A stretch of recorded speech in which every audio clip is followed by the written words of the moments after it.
If you had told me, on the morning of that Friday in June, that by midnight I would be standing in the rain with a single suitcase and no family left to call my own, I would have laughed at you. The easy, confident laugh of a man who has never once imagined the ground could disappear beneath his feet. My name is Ji-hoon. I was 26 years old, and until that night, I believed I was the luckiest man in Seoul. I was the eldest son of the Han family. You would know the name if you've ever driven past a Han construction tower, its glass skin catching the light over Gangnam like something too polished to be real. 3 generations of my family had built that name brick by brick, deal by deal, bow by careful bow, and I had spent my entire life being groomed to be the 4th. Top of my class at Yonsei. An MBA offer from a program my father had handpicked. A face that photographed well beside his in the company's anniversary brochure. I knew how to hold my chopsticks at a business dinner so my father's partners would nod approvingly. I knew which elders to greet first at a funeral, which to greet last, and why the order mattered. I was, by every measurement that had ever been applied to me, perfect. There was only one thing about me that wasn't. And I had spent my whole life making sure no one ever found out. His name was Dae-hoon. We had been together for 8 months by then, though, together is a strange word for what we actually had. A relationship built entirely out of borrowed corners of the city. A jazz bar in Itaewon where the lighting was low enough that no one really looked at anyone. His tiny one-room apartment near Hongdae, where the window leaked when it rained and he kept a towel folded permanently on the sill for exactly that reason. Once, a weekend in Jeju where I told my mother I was attending a leadership retreat and instead spent 2 days learning what it felt like to hold someone's hand in public without flinching. I loved him the way you love something you aren't allowed to keep. Fiercely. Quietly. With one eye always on the door. That night it was raining, the particular heavy rain of early Korean summer, the kind that falls like the sky has been holding its breath since spring and has finally let go. I'd left my umbrella at the office that morning, so Dae-hoon walked me home, the two of us sharing his shoulders pressed together under black nylon, laughing about something so small I can no longer remember what it was. That's the cruelty of memory, it keeps the shape of the night but loses the joke that made us laugh. We stopped under the stone archway at the edge of my family's gate, in the one blind spot where the security camera didn't reach. I had checked that camera's angle months earlier, the careful, paranoid way you check the thickness of ice before stepping onto a frozen lake. I had gotten so good at surviving on that ice that I'd almost forgotten it could crack. "You're freezing," Dae-hoon said, and touched my jaw the way he always did before he kissed me, light, questioning, as if after 8 months he still needed permission, still wanted to be sure. "I'm fine," I lied the way I always lied about everything to everyone except him. He kissed me anyway, slow and unhurried, one hand sliding into my wet hair, and for one small stolen minute, I let myself believe that 8 months of hiding had earned us this one soft, ordinary moment under the rain, no different from any other couple's. I did not hear the front door open. I did not hear my father's footsteps on the wet gravel because the rain was loud, and because in that moment I was somewhere else entirely, somewhere with no gates, no company name, no expectations. Just Dae-hoon's mouth against mine and the sound of rain on stone. Ji-hoon. 2 syllables. That was all it took to end the only life I had ever known. I turned, and my father was standing in the open doorway of our house, an umbrella still closed and forgotten in his hand, rain darkening the shoulders of his dress shirt. His face was doing something I had never seen it do in 26 years. Not anger yet, not really. Something closer to a man watching his own house catch fire and still, out of habit, reaching first for logic instead of water. "Appa," I started, though I don't know even now what sentence I imagined could possibly follow that word. There wasn't one. There never had been. Dae-hoon's hand slid out of mine so fast it was as if he'd touched a live wire. "I should go," he said quietly, already stepping backward, and some small drowning part of me hated him for how easily the sensible words came, even as the rest of me understood there was nothing else he could have said. My father didn't shout. That was the worst part. I had braced myself for shouting. Some reckless corner of me almost wanted something loud enough to match the sound of my whole life coming apart. Instead, he said only, "Get inside," in a voice gone strangely flat, and turned back into the house like a man carrying something too heavy to hold and speak at the same time. I don't remember climbing the stairs. I remember that the living room lights felt too bright, that my mother was sitting very straight on the edge of the sofa with her hands folded in her lap, the way she once told me people should sit at a funeral, spine straight, grief contained. My younger brother, Jiwoo, stood by the window with his arms crossed, and he would not look at me. Jiwoo was 23 then, still finishing business school, still soft in the way a younger brother is soft before the world finishes shaping him into something harder. I had spent half his childhood letting him win at Go Stop, walking him to school when our parents were too busy building an empire to notice their own children growing up inside it. He wouldn't look at me now. Is it true? My father asked. He stood by the fireplace we never once lit, hands clasped behind his back, and the flatness in his voice frightened me more than any shout could have. There is a version of that night where I lied. I have imagined it 100 times since, some other Jihoon in some other life saying you misunderstood, Appa, it isn't what it looked like, and being folded quietly back into the family like a letter returned to its envelope, never to be opened again. But I was so tired. 8 months of checking corners, lowering my voice, deleting messages at red lights, loving someone in the dark as if it were a crime, and standing there dripping onto my mother's white carpet, I discovered I no longer had one more lie left in me. Yes, I said. It's true. I'm gay. The silence that followed had weight. I could feel it pressing against my skin like a second, colder rain. My mother made a sound that wasn't quite a sob, smaller, more broken, and pressed her knuckles to her mouth. My father's expression didn't change at all, which was somehow worse than if it had. 26 years, he said softly. 26 years I raised you to carry this family's name, and you would throw it all away for. He stopped himself there, as though even he understood he couldn't finish that sentence and still live comfortably with the man who'd said it. I didn't throw anything away, I said, my voice shaking now despite every effort. I only stopped lying to you. Don't you dare make this noble. His voice finally cracked into something louder, and the umbrella he'd been holding this entire time clattered, forgotten, to the floor. Do you understand what this will do to us?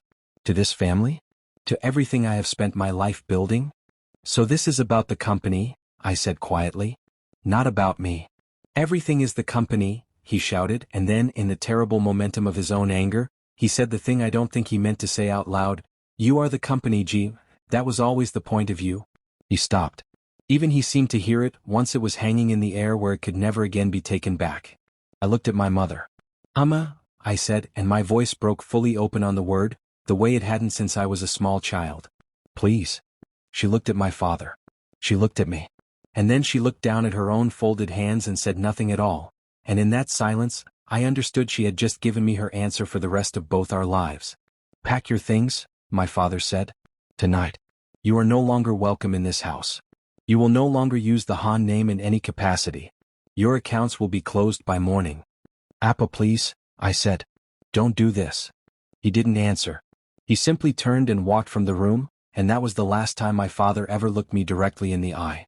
I turned, desperate now, to Jiwoo still standing by the window. Some drowning part of me still believed my little brother would be different, that he would cross the room and put his arms around me the way I had once put mine around him. Jiwoo, I said. Please. Tell them I'm still me. Tell them I'm still your Hyung. He looked at me then, and for one heartbeat his eyes were wet, and I truly thought, I saw the boy I had helped raise still standing somewhere behind them. Then he wiped his face with the back of his hand, and something in him closed like a door being locked from the inside. From today onward, he said, so quietly I had to lean toward him to hear it at all, you're no longer my brother. I have relived those 6 words more times than I can count. In dreams, in the hush right before sleep, in every quiet moment the mind goes looking for old wounds to press against. 6 words and I no longer had a family. I packed one suitcase. Not because it was all I owned, I had owned a great deal once, but because it was all I was permitted to carry out the door. The rain had not stopped. It never seemed to, that whole terrible month, as though the sky itself had decided to mourn the family I'd just lost. I stood outside the gate of the only home I had ever known and called Daehoon 3 times. He didn't answer. On the 4th try, the call went straight to voicemail, and I understood, with a cold and simple clarity, that he wasn't going to call back. Not that night, not ever. Whatever courage had lived in the space between us for 8 months had washed away with the same rain that started all of this. I stood there for a long time. Long enough that my clothes stopped feeling wet and started feeling like a second skin.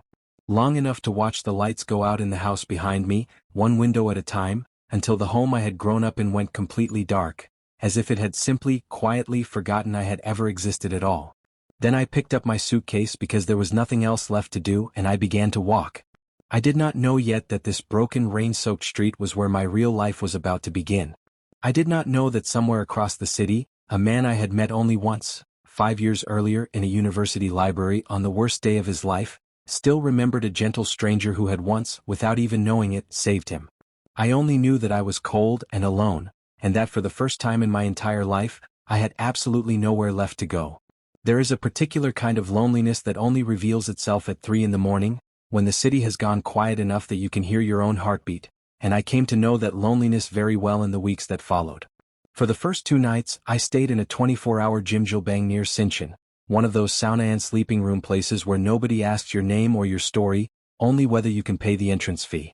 I lay on the heated floor among strangers, university students cramming for exams, exhausted delivery drivers, an old man who snored so loudly the whole room seemed to vibrate with it, and I stared at the ceiling and tried to understand how a life could be dismantled so completely in the space of a single evening.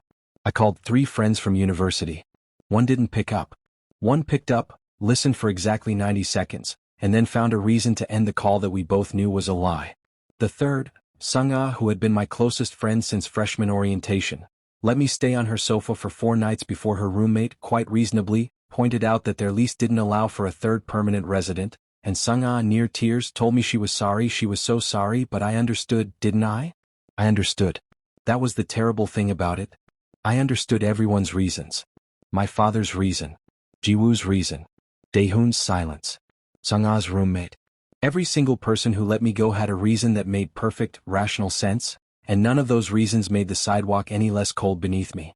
By the end of the first week, my suitcase and I had become fixtures of a particular stretch of Seoul, convenience store to library to internet cafe to Jimjilbang, a small, exhausting circuit that cost just enough money to keep me from sleeping outdoors, and not quite enough for me to feel like a person anymore.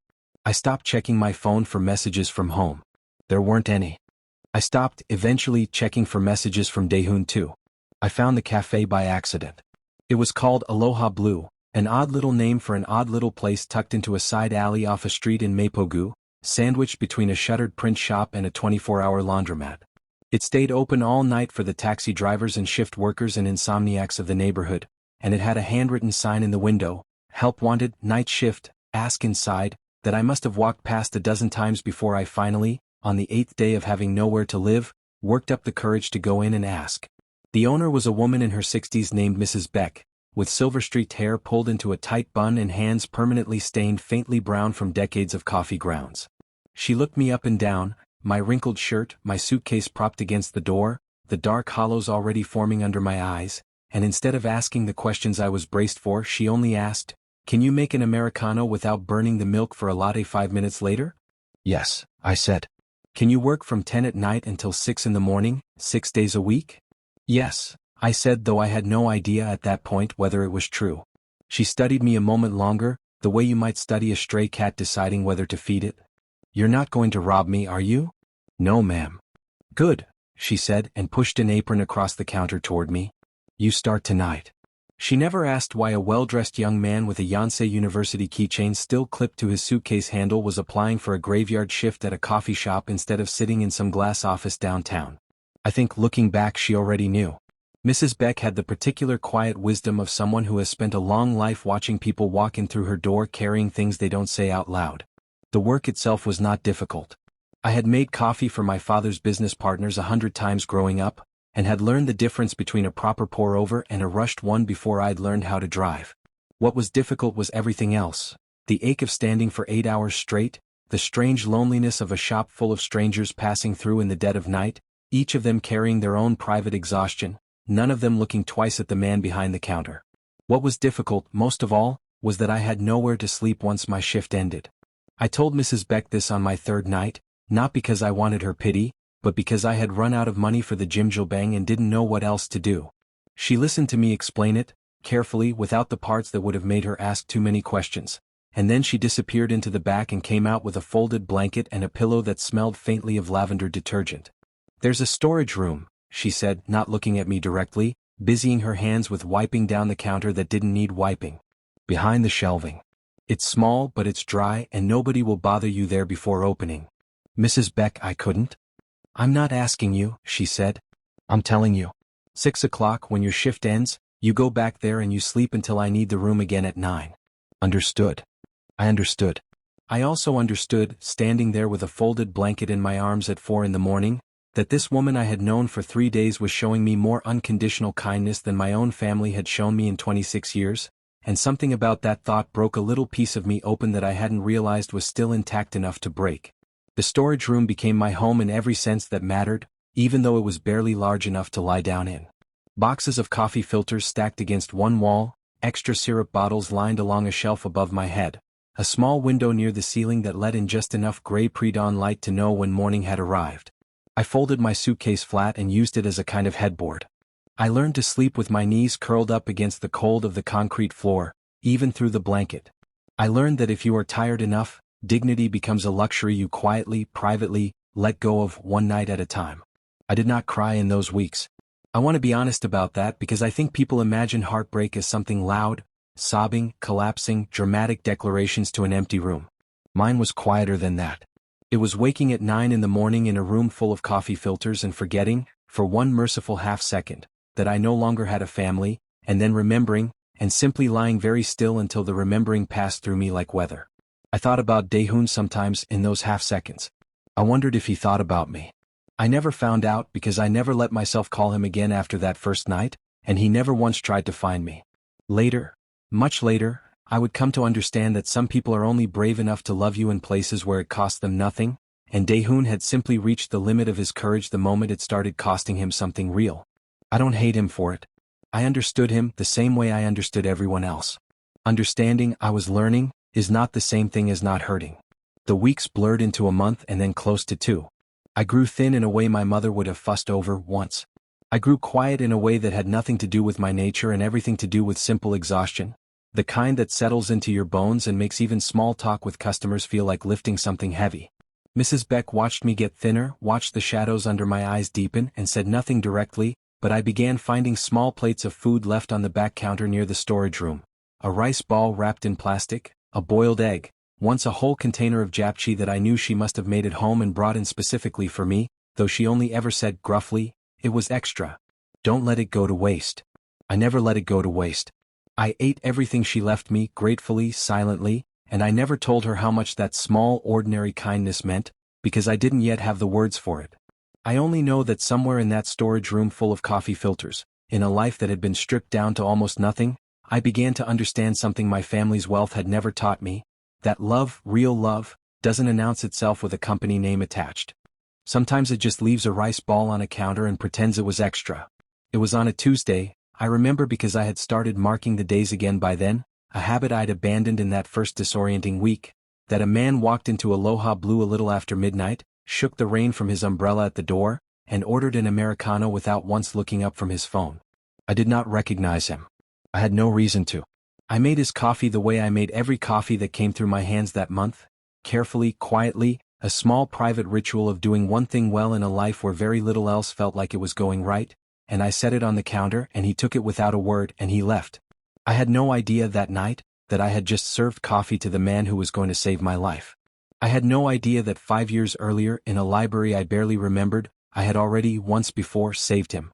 I would not understand any of it until much later, until the rain came back heavier this time, and my body finally gave out on the floor of that same small cafe, and a pair of steady hands caught me before I hit the ground. I want to tell you about the night I collapsed, but to tell it properly, I have to first tell you about the version of myself that existed in the days leading up to it, because by then I was not so much a person as I was a series of tasks strung together by sheer stubbornness. Wake at 9. Lie still until the grief passed through. Buy the cheapest triangle kimbap from the convenience store 2 blocks from Aloha Blue, the discounted ones near their expiration date, because they were half price after 6 in the evening and I had learned to plan my hunger around a clock the same way I once planned board meetings. Wash my face and shirt collar in the cafe's employee bathroom before my shift, so that by the time I clocked in at 10 I looked, at least on the surface, like a man who had somewhere to go home to. Work 8 hours. Sleep 4, sometimes 5 if I was lucky, on a concrete floor that never once stopped being cold no matter how many months passed. Repeat. I had lost 8 kilograms by the second month. I know because Mrs. Beck mentioned it once, quietly, while refilling the syrup pumps beside me, not as an accusation but as an observation offered gently into the space between us. "Your wrists are getting thin, Jihunis." I told her I was fine. I had gotten very good by then at telling people I was fine. The rain had returned that week, the same relentless early summer rain that had been falling the night my family closed their door on me, and there was something almost cruel about the timing of it, as if the sky itself were determined to mark the anniversary of my undoing. It came down in sheets that night, loud against the cafe's front windows, drumming a rhythm I'd stopped consciously hearing after so many nights of listening to it alone. The cafe was quiet. It was nearly 1 in the morning, and the only customer was a man in the corner booth who had been there since before my shift began. A stranger in an expensive charcoal coat, dark hair, broad shoulders held with the particular rigid stillness of someone carrying something heavy and refusing to let it show. He had a laptop open in front of him that he wasn't really looking at, and an Americano going cold beside it that he wasn't really drinking. I noticed him only the way you notice furniture, a fixed point in the room, unremarkable, present. I did not know that night that it was the same man who had come in weeks earlier and ordered his coffee without looking up. I did not know his name was Kong Min-jae. I did not know that he had, in fact, come into Aloha Blue 11 times over the past month, always alone, always late at night, always watching me with a quiet, careful attention I was too exhausted to notice. I was wiping down the espresso machine when the room began to tilt.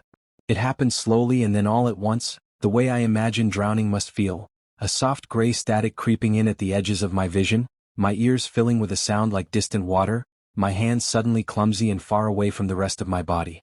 I remember thinking, with strange, detached clarity, I should sit down, and then realizing I no longer had the coordination left to make my legs obey me. The last thing I remember clearly is the cloth slipping from my fingers. The next thing I remember is warmth. Someone's arms, catching me before my head could meet the tile floor, and a voice, low, urgent, unlike anything I would come to know as his usual careful, guarded tone, saying my name, though I hadn't yet told him my name, and I would only realize much later that he must have read it off my apron pin. Jihoon SSI. Jihoon SSI, stay with me. I remember the ceiling lights swimming above me. I remember Mrs. Beck's voice somewhere far off, frightened, calling for someone to bring water, to call an ambulance. I remember the stranger's coat, the same charcoal coat from the corner booth, folded beneath my head as a makeshift pillow, and the faint, clean scent of cedar and rain clinging to it.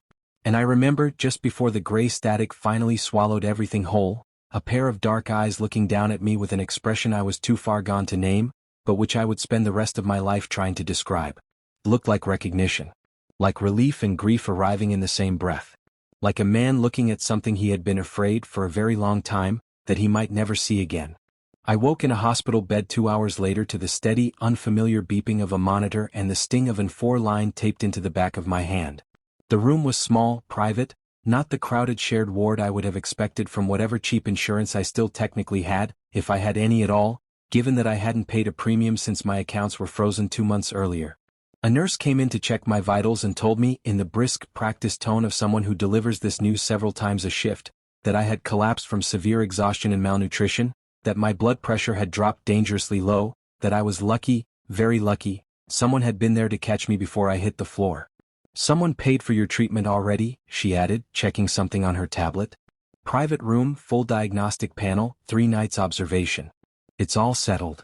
I stared at her. Who? She glanced at her chart. The gentleman didn't leave a name.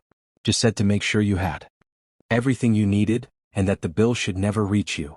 She looked up, and something in her expression softened, the way people's expressions sometimes do around a story they find quietly moving even in the middle of a busy shift. He waited outside for almost an hour after they brought you in, you know. Pacing. I've never seen anyone pace quite like that for someone they said was just an employee. I didn't know what to say. I lay there in that unfamiliar bed, in that unfamiliar quiet, and felt something crack open in my chest that had nothing to do with exhaustion or hunger, the strange, disorienting sensation of being taken care of by a stranger, after 2 months of being abandoned by everyone who was supposed to. I asked Mrs. Beck about him the next day, when she came to visit with a thermos of homemade porridge and a look of stern, motherly worry that made my throat tighten. Tall man, she said. Dark coat. Comes in maybe once a week, always alone, always after midnight.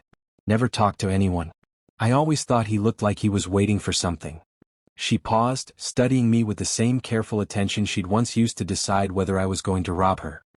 He carried you out to the ambulance himself, Jihoon SSI. Wouldn't let the paramedics touch you until they promised him you'd be at the best hospital in the district. I've never seen a customer behave like that in 30 years of running that shop. Did he say who he was? No, Mrs. Beck said. But before he left, he asked me one thing. She hesitated, and something in her face made me sit up a little straighter against the pillows. He asked if you had anywhere to go. Anywhere at all. I told him the truth, that you'd been sleeping in my storage room for 2 months because you had nowhere else. Mrs. Beck. He didn't say anything after that, she went on quietly. He just nodded like he already knew the answer before I gave it. And then he left this.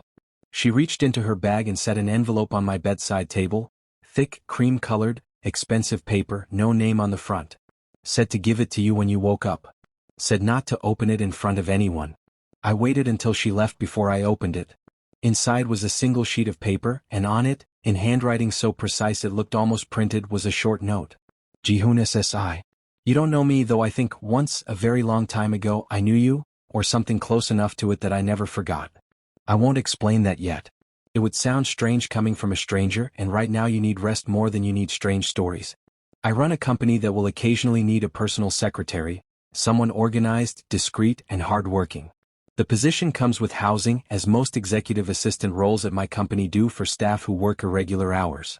I think you might be well suited to it if you're interested once you've recovered. There's no obligation attached to the hospital bill. I would have done the same for anyone who collapsed in front of me. But I would be glad, selfishly, if you considered the job. My office will contact you next week if you're willing. KMJ. I read it 4 times. I did not yet know that KMJ stood for Kang Min-jae. I did not yet know that he was one of the most powerful and famously untouchable men in Korea, a man whose face occasionally appeared in business magazines with headlines like the coldest CEO in Seoul and Kang Min-jae, genius or ghost. I did not know that in a matter of weeks, this stranger's careful, guarded handwriting would become as familiar to me as my own. I only knew that for the first time in 2 months, lying in a clean bed with a warm blanket and a stranger's kindness folded into an envelope beside me, I let myself cry, quietly, finally, the way I hadn't let myself since the night my family closed their door. I did not yet understand why a man I couldn't remember had looked at me, unconscious on a cafe floor, with an expression like he was seeing a ghost he'd prayed for. I would understand soon enough. But first I had a job offer to consider and a life to slowly, carefully begin rebuilding, one I had no idea was about to be rebuilt directly alongside the very man who had once, 5 years earlier, sat across a library table from me on the worst night of his life, and never once forgotten the stranger who stayed. Before I tell you what happened when I finally met Kang Min-jae properly, I need to tell you about the night neither of us ever spoke of out loud, the night that happened 5 years before the storage room, before the cafe, before any of it. Because I didn't remember it. Not clearly. Not the way he did. And that, I would come to learn, was the whole quiet tragedy and miracle of us. I left the hospital on a Friday 3 days after I collapsed, with a discharge paper in one hand and that cream-colored envelope folded into my coat pocket like something too fragile to carry loosely. Mrs. Beck insisted I stay in the storage room, just until you're steadier on your feet, which was her way of saying forever if you need it, and I was grateful in a way I still didn't have adequate words for. But the following Monday, exactly as the letter had promised, a call came from an unfamiliar number. A woman with a crisp, professional voice introducing herself as an assistant from Kang Group's executive office, asking whether I would be available for an interview with Director Kang Min-jae himself, this Thursday 2 o'clock. I said yes before I'd even fully considered what I was agreeing to. What else was I going to say? Kang Group's headquarters occupied 31 floors of glass and steel in Uedo, the kind of building my father used to point at from car windows and say admiringly, "Now that's a man who knows how to build something that lasts." I remember standing in the lobby in the only presentable shirt I still owned, freshly pressed by Mrs. Beck's own iron, feeling smaller than I had felt in months, though not, strangely, in the way my father's disapproval used to make me feel small. This was a different kind of smallness, the smallness of stepping into a life I didn't yet understand the shape of. I was led to the top floor by an assistant who barely spoke, into an office with floor-to-ceiling windows overlooking the Han River, and there, behind a desk far too large for a man who, when he finally looked up from his papers, seemed almost uncomfortable sitting behind it, was Kang Min-jae. I recognized him immediately as the man from the corner booth. The charcoal coat. The stillness. But in daylight, properly seen for the first time, I noticed things I hadn't been able to, half-conscious, on a cafe floor 2 weeks earlier. The faint lines of exhaustion around his eyes that no amount of tailored suits could fully hide, the careful, deliberate way he moved, like a man who had trained himself, over years, not to take up more space than necessary. He was 35. He looked, in some ways, both older and younger than that. "Mr. Han," he said, standing, and there was something in the way he said my surname, carefully, almost reverently, that I didn't understand yet. "Thank you for coming." "Thank you for the hospital," I said, because it felt strange to sit through pleasantries as if I hadn't woken up in a bed he'd paid for without ever asking my permission. I never got to thank you properly. Or ask why. Something flickered across his face, there and gone so quickly I almost convinced myself I'd imagined it. Anyone would have done the same, he said, which I would later learn was the sentence he used every single time someone tried to thank him for something extraordinary, as though shrinking his own kindness down to something ordinary was a reflex he couldn't unlearn. Not anyone pays a stranger's full hospital bill and offers them a job a week later, I said. He didn't answer that directly. Instead, he gestured for me to sit, and for the next 40 minutes, we discussed the position, scheduling, correspondence, discretion around sensitive company matters, the fact that the role would require me to live in a small apartment attached to his residence, since the hours were, as he put it, unpredictable and I don't like waiting for people to commute. It was efficient, professional, entirely unremarkable on its surface except for the way he kept looking at me, not inappropriately, never once inappropriately, but with a kind of quiet, searching attention, as though he were checking my face against some memory he was afraid to say out loud. I took the job. Of course I took the job. I had 11,001 left to my name and a storage room full of coffee filters as my only alternative. It wasn't until my third week working for him, late one night, both of us still in the office long after everyone else had gone home, a rare unguarded quiet settling over the room, that he finally told me why. 5 years ago, he said, not looking up from the document he was reviewing, in the particular careful voice of a man who had rehearsed a sentence many times before finally letting himself say it out loud, I was a graduate student. Business, Seoul National University. Do you remember a library, the one near the West Gate with the broken heating on the third floor? I frowned, something distant and half-formed stirring at the back of my memory. I studied there sometimes. During finals. It was December, he went on quietly. 2 years after I finished my degree actually, I used to go back sometimes at night because it was quiet and no one from the company ever thought to look for me there. My father had died 4 months earlier. I hadn't told anyone how badly I was struggling, because Kong men don't struggle, or so I'd been raised to believe. I was sitting at a table on the third floor at nearly midnight, the night before the anniversary of the funeral I'd never actually properly grieved and I was... He paused. His jaw tightened and I watched him decide visibly to finish the sentence anyway. I was not doing well, Jihun-sasai. I want you to understand that plainly because I've never said it plainly to anyone else. I stayed very still, listening, feeling something uncoil slowly in my chest that I didn't yet have a name for. A young man sat down at the table across from me, he said. A stranger. He didn't ask what was wrong, I think he could tell I wasn't ready to be asked. He just stayed. He shared his coffee with me from a thermos his mother had packed him, he said, though he complained the whole time that it was too sweet. He talked about nothing important for almost 2 hours. Complained about his professor. Asked what I was studying. Told a genuinely terrible joke about a duck that I've never been able to forget, not because it was funny but because I laughed at it, really laughed, for the first time in 4 months. His mouth curved faintly at the memory. And then, near 2 in the morning, he said something I've thought about nearly every day since. He said, whatever it is, it won't feel this heavy forever. I don't know you, but I know that much is true. And then he packed up his things, wished me a good night and left. I never saw him again. I didn't even ask his name. I sat there, staring at him, memory rising slowly to the surface like something long submerged finally catching the light. The library, I said slowly. There was a man there. Older than me, well, not old but older. Sitting alone, past midnight, looking like the floor had opened up under him. I remember thinking he looked like he needed someone to just sit with him for a while. I don't remember what I said. I remember every word, Min-jae said quietly.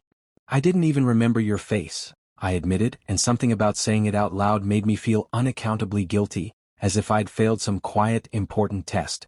I didn't expect you to, he said. It was one night for you. A kindness you probably gave without even thinking about it, the way some people just are kind without keeping score.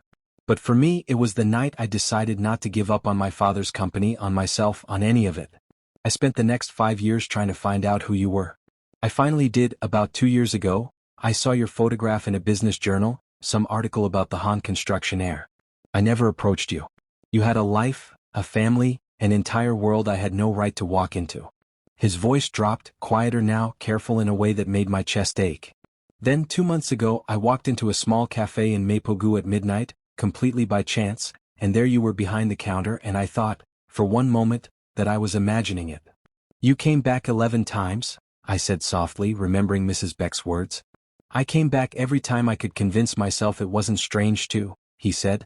And every time you looked more tired than the last. I told myself I was only checking on you. I think I already knew that wasn't entirely true. The office was very quiet. Outside the window, the lights of Uedo shimmered against the dark surface of the Han River, and I found myself looking at this man, this cold, untouchable CO the business papers wrote about like he was carved from stone, and seeing instead the same quiet loneliness I had carried in my own chest every night in that storage room. Why didn't you tell me sooner? I asked. Because you just lost everything, he said simply. I didn't want you to feel like you owed me anything. I didn't want gratitude. I only wanted... He stopped himself, and for the first time since I'd met him, Kong Min-jae, cold and untouchable, looked almost shy. I only wanted to make sure you were somewhere safe. The rest, I decided, could wait until you were ready to hear it. I didn't know what to say. So instead, very quietly, I said the only true thing I had. Thank you for remembering me. Nobody else did this year. Something in his face changed then, softened in a way I would spend the following months learning to recognize as entirely achingly rare. I don't think I could have forgotten you if I tried, Ji-hoon-sai, he said. Believe me, I tried for a while. It didn't work. Neither of us said anything else that night. But something had shifted in the room, quiet and unspoken, and I went back to my small apartment attached to his residence that evening and lay awake for a long time, staring at an unfamiliar ceiling, thinking not about my family for the first time in months, but about a duck joke I couldn't even remember telling, and the man who had never once let himself forget it. I found out how deeply the two halves of my life had become entangled on an ordinary Wednesday afternoon, sitting across from Min-jae in a boardroom on the 28th floor, reviewing a quarterly credit report that had nothing, on its surface, to do with either of us personally. Han Construction, I said, reading the name aloud before I'd fully processed it, my pen still going against the notepad in my lap. Why is Han Construction on this list? Min-jae looked up from his own copy of the document, and something careful crossed his face, the particular stillness he got when he was deciding how much of a hard truth to hand someone all at once. They've been drawing on a credit line from Kong Group for the last 14 months, he said quietly. A significant one. Their last 2 development projects underperformed, and 2 smaller partners pulled out after a scandal with a subcontractor. Without our financing, I don't think they'd have made payroll last quarter. I stared at him. You've known this the whole time. I've known since before you collapsed on that cafe floor, he admitted, and there was no apology in his voice, only honesty, plain and unflinching. It's part of why I recognized your name so quickly when Mrs. Beck told me you'd been sleeping in her storage room. I'd seen the Han Construction financials cross my desk for over a year by then. You never said anything. What was there to say? He asked gently. That the family who threw you out onto the street was, at the very same time, depending on my company to survive? It wouldn't have changed anything for you, Ji-hoon. It only would have hurt you sooner. He reached across the table and covered my hand with his, steady as always. I kept it separate on purpose. Whatever happens between Kong Group and Han Construction is business. What's between us has never been that. I didn't want you to ever wonder which one I was choosing. I understood him. I even believed him. But something cold had settled in my stomach anyway, some old, familiar instinct sharpened by 26 years of learning exactly how my family behaved when their comfort was threatened. I didn't have to wait long to find out I was right to be afraid. The call came 11 days later, on a Friday evening, while I was setting the table for dinner and Min-jae was still finishing a call in his study. My phone buzzed with a number I hadn't seen in nearly 4 months. My mother's private line, the one she'd always used to call me for small, ordinary things, back when I still had a mother who called. I stared at the screen for a long time before I answered it. Ji-hoon-ah. Her voice cracked on my name, and despite everything, despite the silence she'd chosen the night my father threw me out, despite 4 months of nothing, some old wounded part of me still softened helplessly at the sound of it. Ji-hoon-ah, is it really you? It's me, Amma, I said carefully. We need to see you, she said, and I could hear, underneath the practiced tremor of her voice, something else, something sharper, more urgent, more frightened than grief alone could account for. Please. Your father wants to see you. This Sunday. Please come home. Why now? I asked quietly, though I already suspected the answer, cold and certain, sitting heavy in my chest. There was a pause, just a half-second too long. Because we miss you, she said. Because we made a terrible mistake and we want to make it right. I did not believe her. I wanted to, some small, exhausted, love-starved part of me wanted so badly to believe her that it physically hurt to hold the doubt in place. But I had spent 4 months learning, slowly and painfully, what real, unconditional love actually felt like, and my mother's voice on the phone that evening did not carry that particular texture. It carried fear. Fear, dressed up in the language of regret. I told her I would come. Not because I believed them but because I needed, finally, to see for myself. Min-jae wanted to come with me. I could see it in the careful, controlled way he asked, "Do you want me there or do you need to do this alone?" Giving me the choice even though I knew, with total certainty, that every protective instinct in him was screaming to stand between me and whatever waited at that house. "I need to do this myself first," I told him. "But will you wait for me?" "Just nearby. Not inside." "I'll be in the car outside the gate the entire time," he said. "You call me and I'm there in 30 seconds. I promise you that." He drove me himself that Sunday afternoon, both of us quiet for most of the ride, his hand resting over mine on the console between us, steady and warm. When we pulled up to the gate of my family's house, the same gate where my father had found me kissing Daehoon in the rain for months and an entire lifetime ago, I sat there for a long moment just breathing. "Whatever happens in there," Min-jae said quietly, "you are not the same man who walked out of that house 4 months ago. Don't let them make you feel small there. You are not small anymore." "Ji-hoon."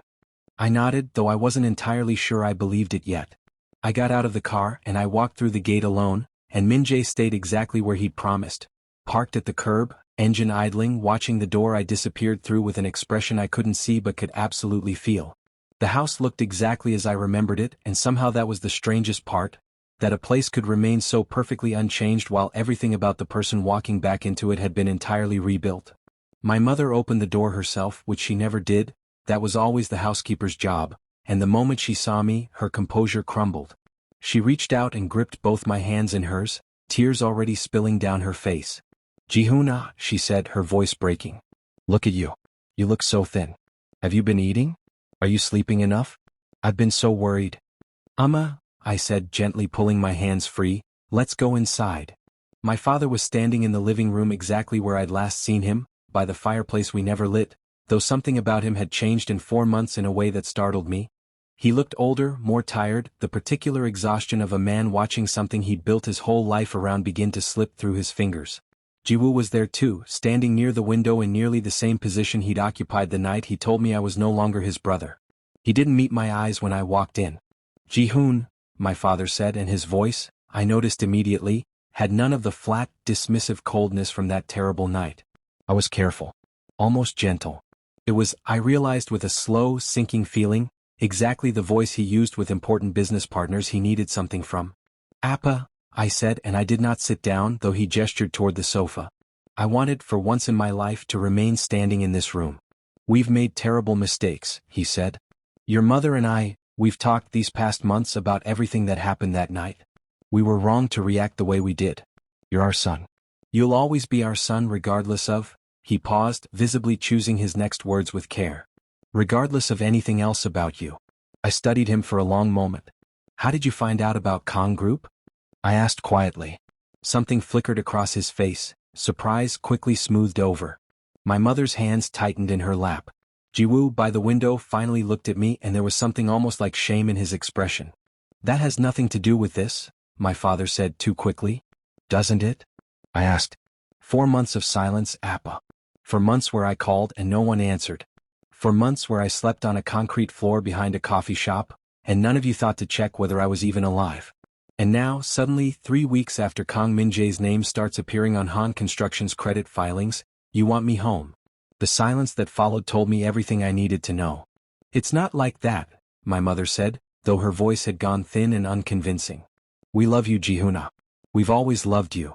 "Then why," I said, and my voice, to my own surprise, stayed steady, "did none of you love me on the night I actually needed it?" My father's jaw tightened. For a moment I thought he might return to the anger I remembered from that rainy night, the same anger that had thrown me out with a single suitcase.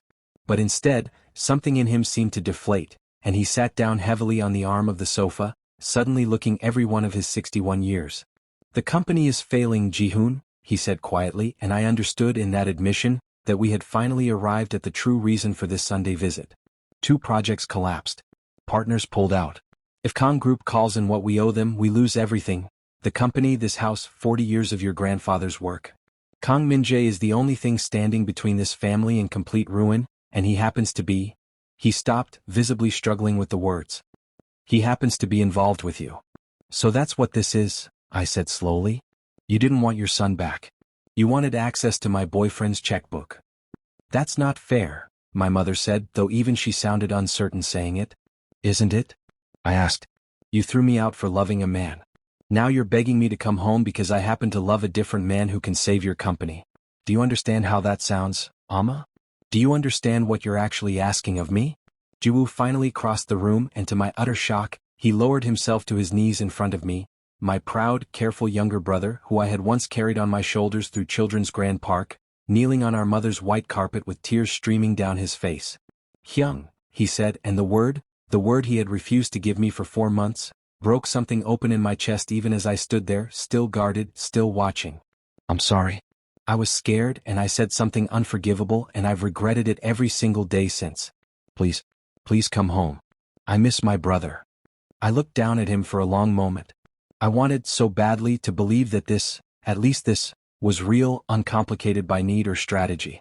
But even as I looked at him, I couldn't fully separate his tears from the desperate arithmetic of a family watching everything they'd built teeter on the edge of collapse.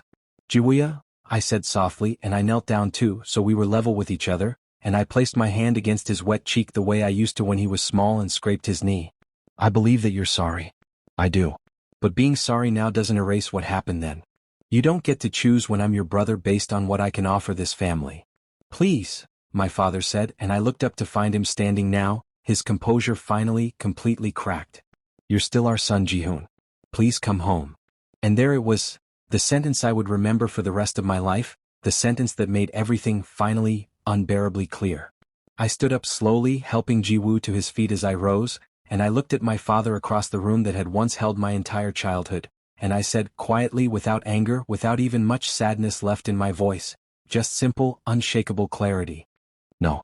I was your son when I begged you not to throw me away. I was your son the night I stood outside this gate in the rain with one suitcase and called every one of you and none of you picked up. I'm not your son now because you need me to be. I'm not for sale, Appa. Not even to save this house. My mother was crying openly now, and my father had gone very still, the particular stillness of a man realizing too late that the thing he'd spent his whole life building had cost him the one thing money couldn't rebuild. Jihoon, he said, and his voice had lost every last trace of the boardroom smoothness it carried when I'd first walked in. Please. I know I don't deserve, I know what I did to you was wrong. It was wrong the moment I did it, and it's been wrong every single day since, and I told myself it was too late to fix it, and I let that be an excuse to do nothing for 4 months. I'm not asking you to forget that. I'm asking you to let me try to be better. Please. I looked at him for a long moment, at the man who had raised me, who had also, in a single evening, discarded me completely, and I felt something strange settle in my chest. Not warmth, not yet. But not the hard, cold anger I'd expected to feel either. I forgive you, I said quietly, and I watched the relief flood his face before I finished the sentence. Not because you deserve it, Appa. I don't think you do, not yet, maybe not for a long time. I forgive you because I refuse to let what you did to me control the rest of my life. I refuse to carry that hatred around like it's mine to keep. But forgiveness isn't the same thing as coming home. I have a home now. It isn't this one.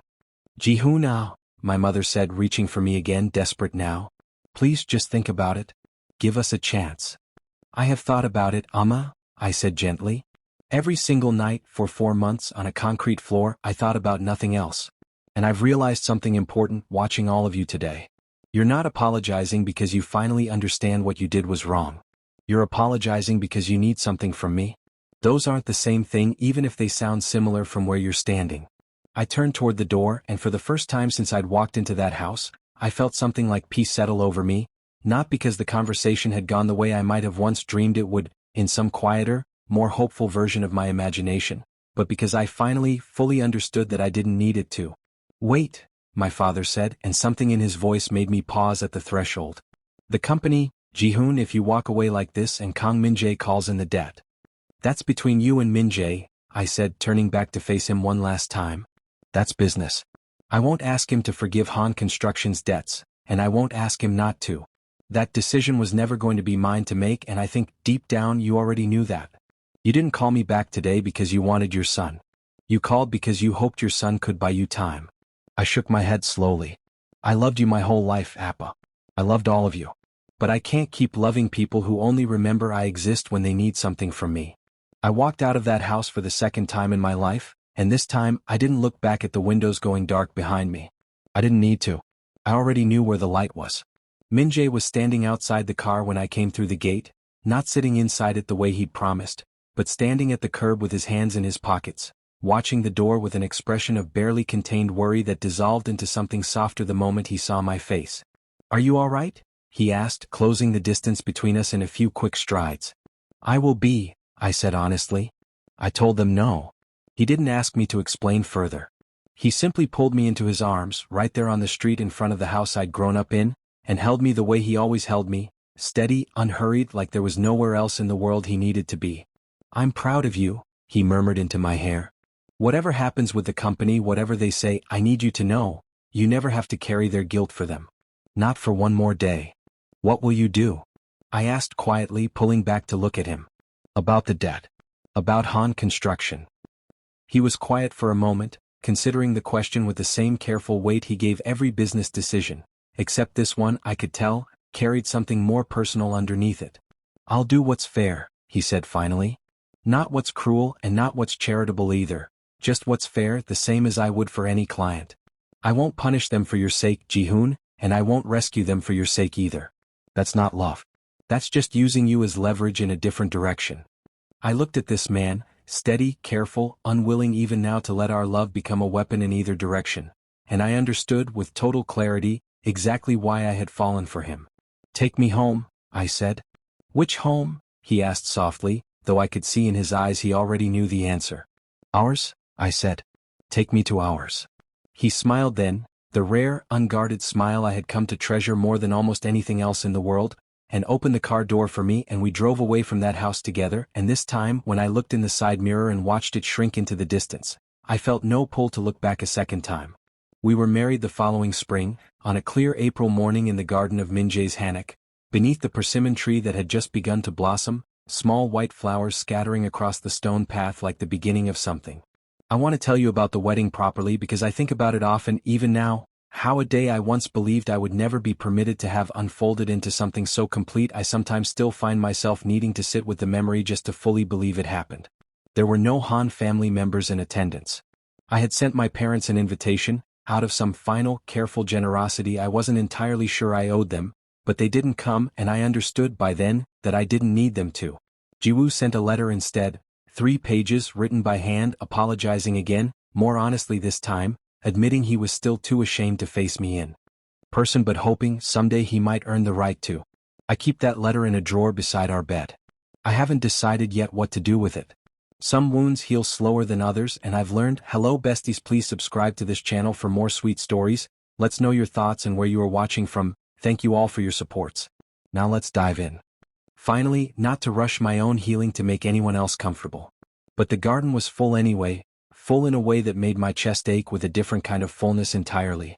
Mrs. Beck sat in the front row in her best hanbok, dabbing at her eyes with a handkerchief she'd clearly brought prepared for exactly this purpose, muttering to the woman beside her that she'd known, the very first night, that there was something special about that skinny boy who showed up at my door with a suitcase and sad eyes.